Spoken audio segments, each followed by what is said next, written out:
Hello viewers, I'm Ron Grant coming to you live and direct from Tortola in the British Virgin Islands. You're watching 284 Media. Thank you so much for your time.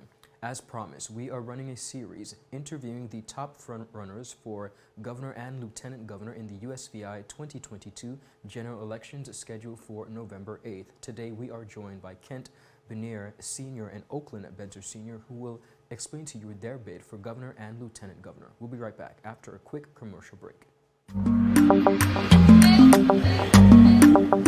Yo, everything good there? Aye. This thing got me one way, daddy. What you mean? Ever since I hook up with this thing, can't eat, I can't sleep. This is the first thing I touch it when I reach home. What you really? Hey, this ain't like you know. Dad, this thing got me staying home. Keeping out that trouble me. Wow. What your name is? Shit. I talking about my CCT life.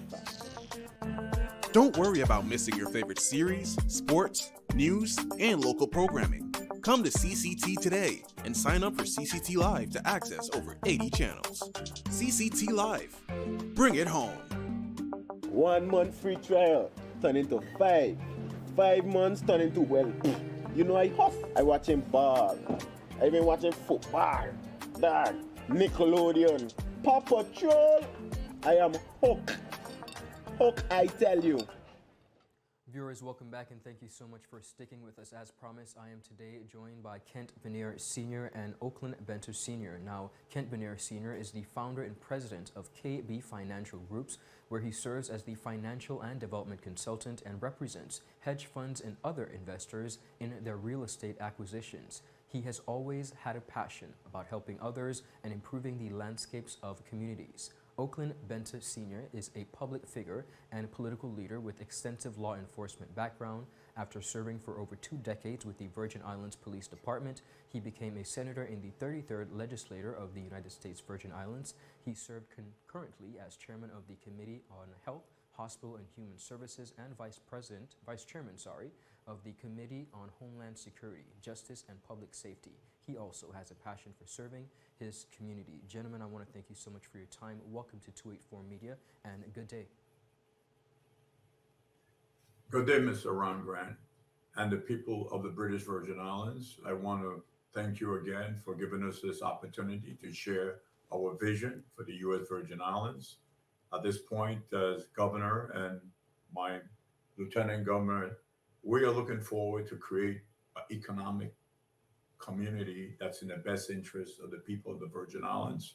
And we're looking forward to be a support of the BVI. I just wanted to let the people of the BVI, I am a belonger, and I'll be looking forward to enrich the great relationship of the greater Virgin Islands, which is the BVI, which was actually the true Virgins.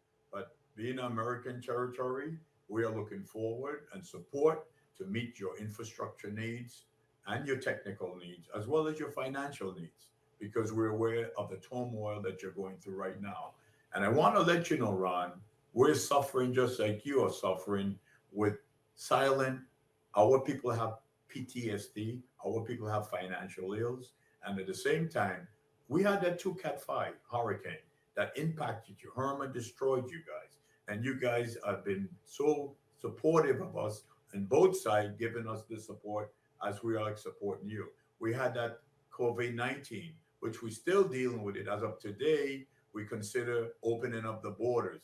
I want to let you know my financial background and support and dealing with the UK would assist you in getting other financial needs, which I'm concerned about because our people in the BVI for 2 years haven't gotten the financial support as the United States. We got $10.2 billion worth of assistance, and I'm concerned that the UK now should be looking to assist based on the conditions of our infrastructure there, and which I'm aware of. Thank you so And much. now I'll let you Mr. introduce. Benta, you have been a public figure for quite some time as well, and you also served in the 33rd Legislature. I want you to address the people of the BVI as you make your bid for Lieutenant Governor. Good morning to the people of Tortola. I am honored to be here with you this morning, or rather, you'll be here this evening. But with Mr. Ken Benier, myself, we're very much focused on where we are as a territory.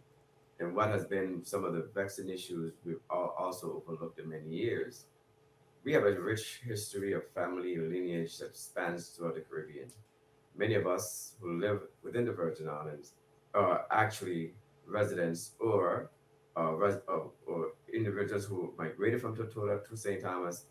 And actually, as I've learned that Tortola actually built St. Thomas and St. John as far as the population. We are moving in a direction where in bringing everyone together collaboratively to enhance the rich heritage that we have between each other, that we can work in camaraderie rather than being separated because of nationality. We're bringing it home. You are us, we are you, and we will work together in making this territory holistically one family. Thank you so much, gentlemen. I want to begin by asking you both, what are two or three major aspects that once elected you will immediately address as it pertains to the U.S. Virgin Islands? Sir Benta, I know you have originally over from St. Croix, whereas Mr. Benera, you are from St. Thomas. I want to talk about some of the issues that are plaguing both St. Croix and St. Thomas as well as St. John, but what are the key areas of your campaign that you plan to address once elected? Yes, Mr. Grant, our key aspect of our campaign is serving the people of the United States Virgin Islands. That's the key service, taking care of the needs of our people, the young, the elderly, and the forgotten. That's the key for humanity. And that's the quality of life we want for everyone, not just our guests that's coming in. Our people need to enjoy and have a rich history and relationship being Virgin Islanders. And that's what we're extending, bringing the gold post back to the people. This country, like any other country, has to take care of its people first. And we've been having a tough time, and our job is to take care of our people, and that's what we're focusing on as we pertain the goal of this election. And Sir Benta? On the island of St. Croix, which is the largest of all three, we found that the governance of which we're operating under has pretty much delineated the responsibility in separating the shores, respectively. If we were merged into one, the territory would be one. However, because of the separation of water and so far away from St. Thomas, St. John, or 40 miles in between, we found that, as Kent Benier and I sat and we spoke, that the services to the island of St. Croix has been one that has been the forgotten. And while the individuals who hear the helm of the government look at the territory holistically, more that's done is just lip service rather than service. So in working with Mr. Benier and moving this territory forward, we have formulated the right way, the right methodology of applying the services rather than disenfranchising our people because we are one.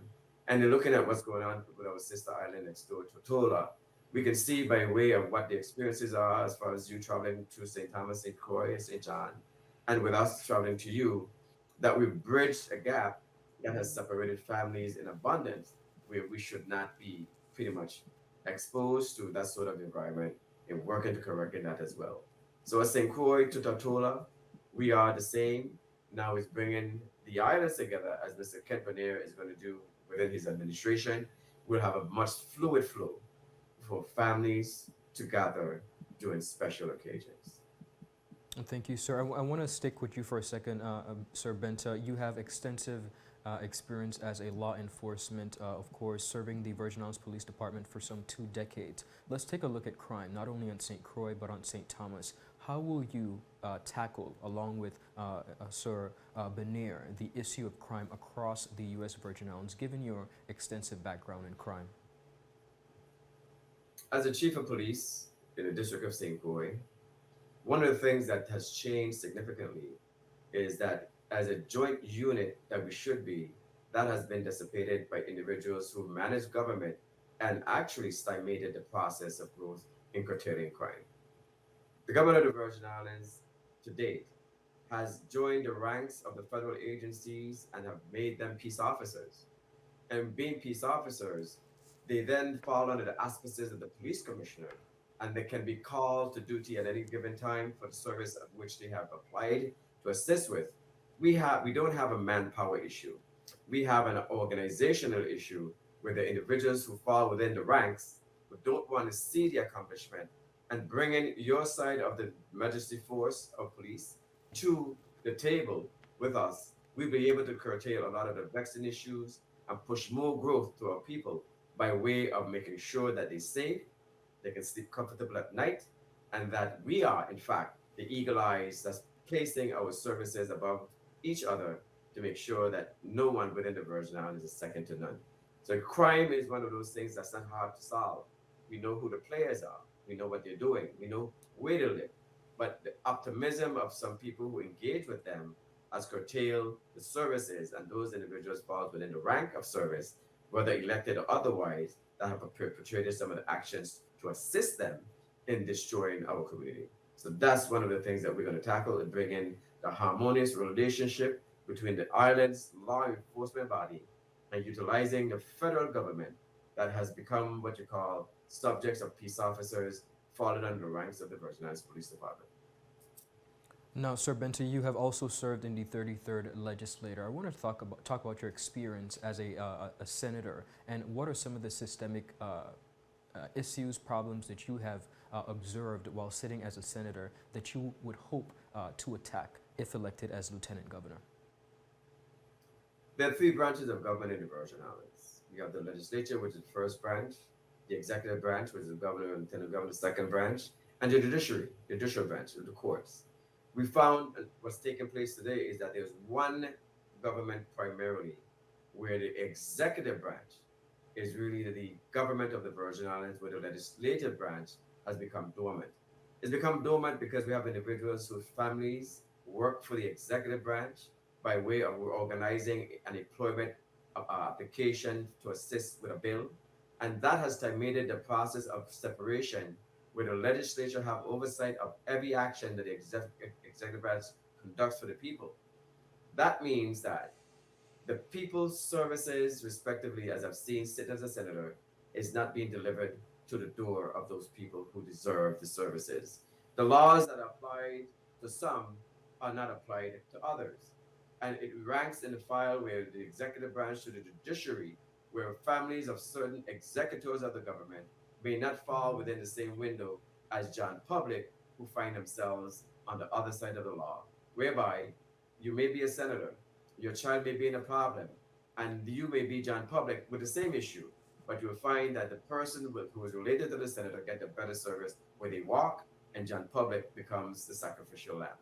These are some of the things that we have to separate the branches, respectively, individuals who understand what doing their job is, right, as far as the legislature. And my fight during that time was to bring that semblance of order back, so people understand that there in fact is a separation, and bringing and calling out, as I see it, the corruption.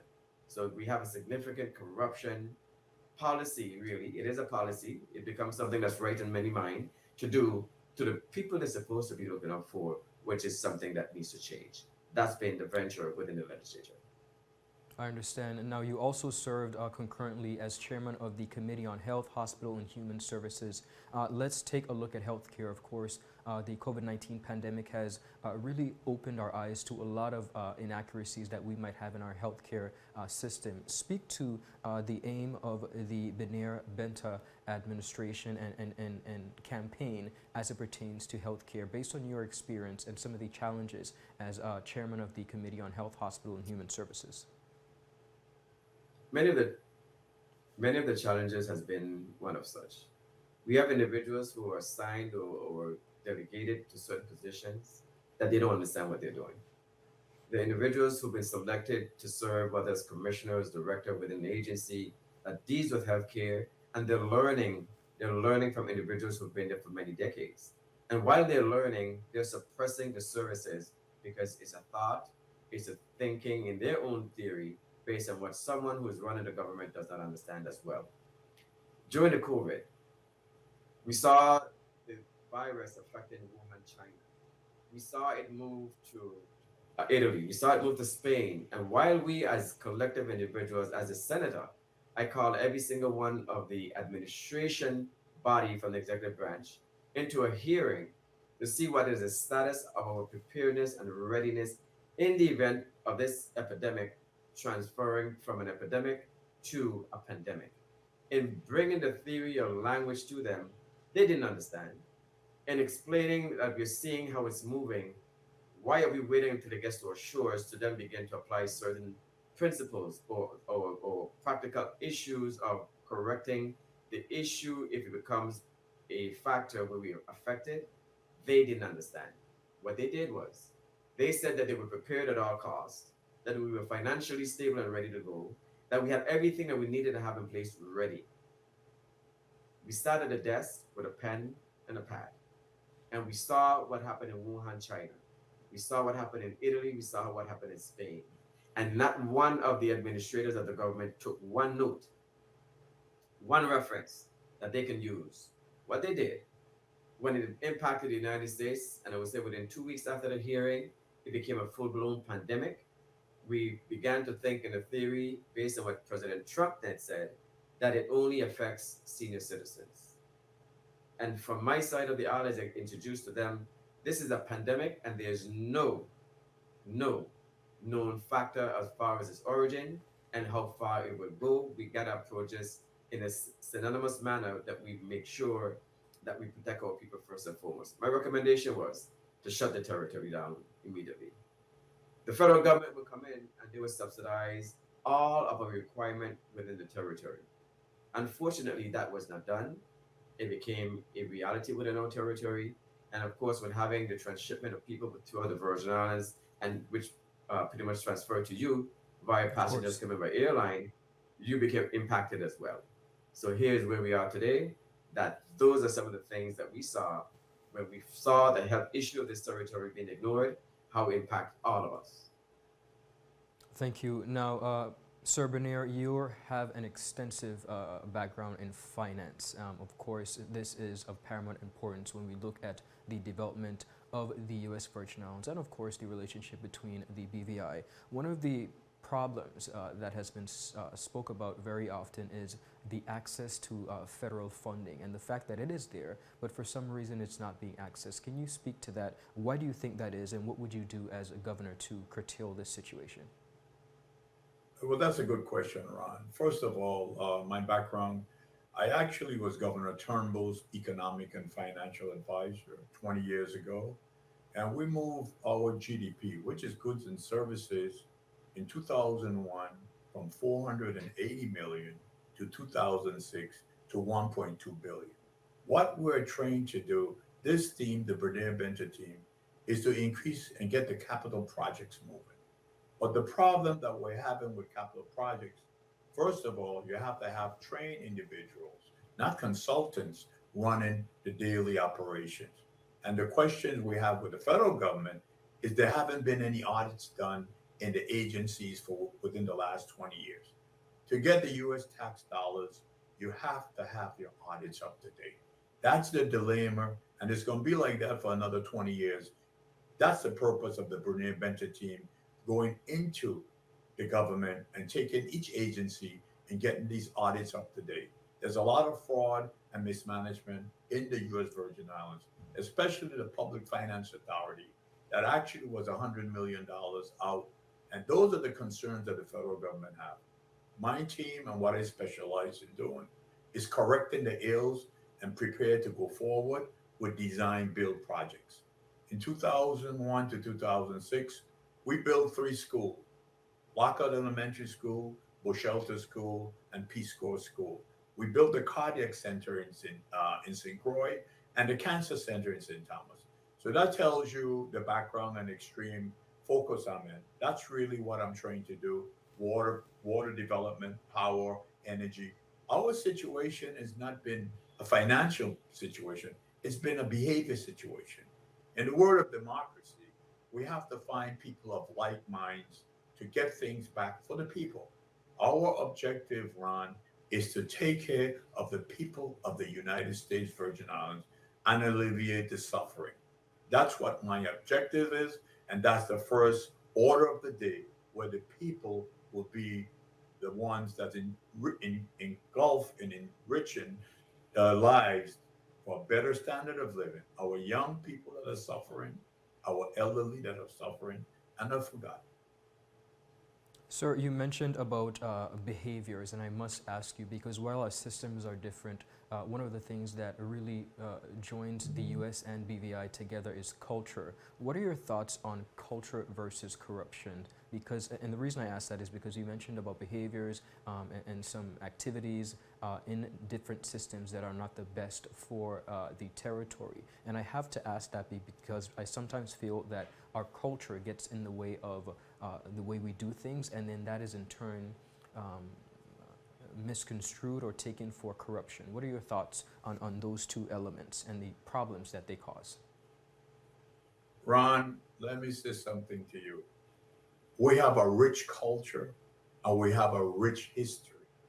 Let's not get mixed up with our culture and our history and our quality of life.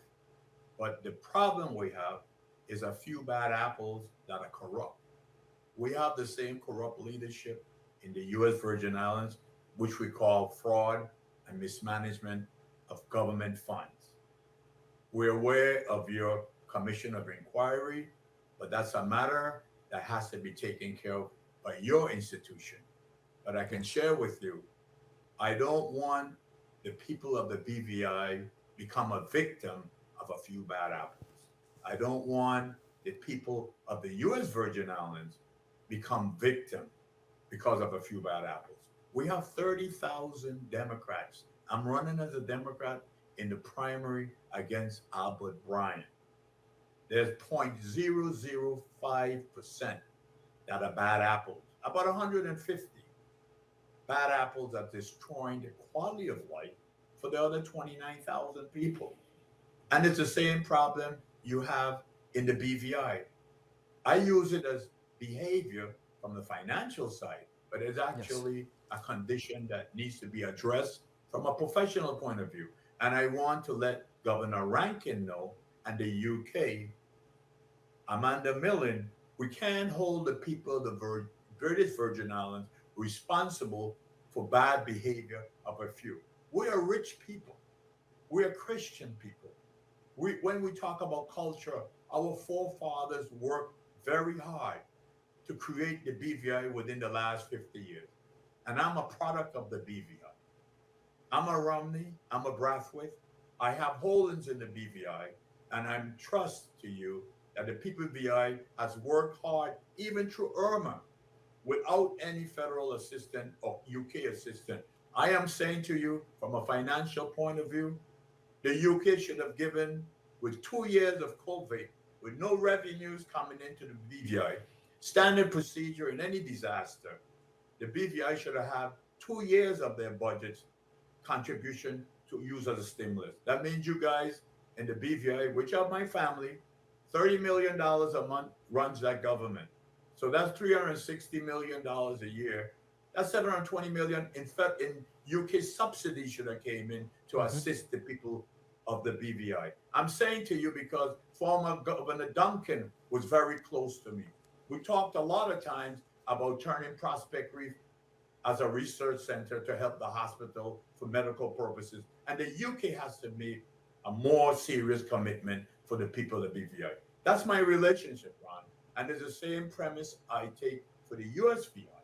I'm a product. I've been in Washington. I know the financial market. That's what we're trained to do. But the key in any great institution is to serve the community and be fair. This is what you call democracy. Democracy is about taking care of humanity. And 1 or 2 bad apples don't destroy an institution that's been doing so great for the BVI within the last 50 years. Like Ron, I said, get the right people, get the right leadership. And that's my position for the U.S. Virgin Islands. And I will say the same position for the BVI. We can work together. We're one family, and we're in this region among all the other Caribbean islands. That's the future. We have to come together as an institution to increase the quality of life. Our Congress lady, Stacey Plaskett, in Washington, we are looking for visa waivers where everyone from the Caribbean now could come to each other and be a part and don't have that stigma of having to get a visa just to come and visit your family. That's the future. Understood. We have to open up the Caribbean for all of us, not just making it a public statement, but implementation is the future. And that's the Brene Benta team in getting things going for our people as one. Thank you so much, Sir Benir. Gentlemen, you have been on the campaign trail, meeting with the people, greeting, touching, and feeling. I have to ask you, how has it been so far? What has the response been? And how are you and your team navigating through this campaign process? That question is for both of you. Thank you for the question. I would say one of the things that you realize because of fear, that a lot of people are suppressed because of actions that will be taken against them if they dare expose or show the team they're rallying around. What we found though is people have become very creative ingenuity of how they represent and let us know where they at. The road has been, the neighborhoods has been, the grocery stores has been, and every single segment of operation with the government has been open and actually considerably and supportive, overwhelmingly. They're showing us a different light. They're saying that they have seen, they have experienced, they've been hurt, they've been tarnished, their families have been destroyed, their health has been destroyed, and many of their families have died because of callous, vagrant disrespect for the services that exist that can save a life. And they need a fresh breath of air. They need a reset. They're saying that we are that great reset. And they are with us in prayers. They call us every single day. It's overwhelming the amount of people that comes by on a daily basis, a call on a daily basis, and what they're saying. And a lot of them, which I wouldn't say where they work, because of course it's easy to depict who is who. They're on board. They're happy for the change. They can't wait for August 6th, which is the primary of which Kent Veneer and I are in. It's a Democratic primary. Comes August 6th. Once the nation, the people of the U.S. Virgin Islands vote, the sitting governor, as of August 6th, if he's not elected, he does not go on to the general election, which is in November. And that means comes August 7th, the governor then, different from you, will be working and clearing his office while we get ready, Ken Benir and I, for the general elections, where there's some other individuals who are not Democrats that will be running against. So we pray to God that the people who are supporting us, that it stays safe, they remain humble, remain very silent, because termination, if they're employed by the government, is a way to punish. So that's where we are today. And Sir Benir, what are your thoughts on the campaign thus far and moving forward, essentially giving a final word to the people of the U.S. Virgin Islands alongside the BVI as you make your bid for governor? Mr. Grant, I always use the famous term, the only thing to fear is fear itself.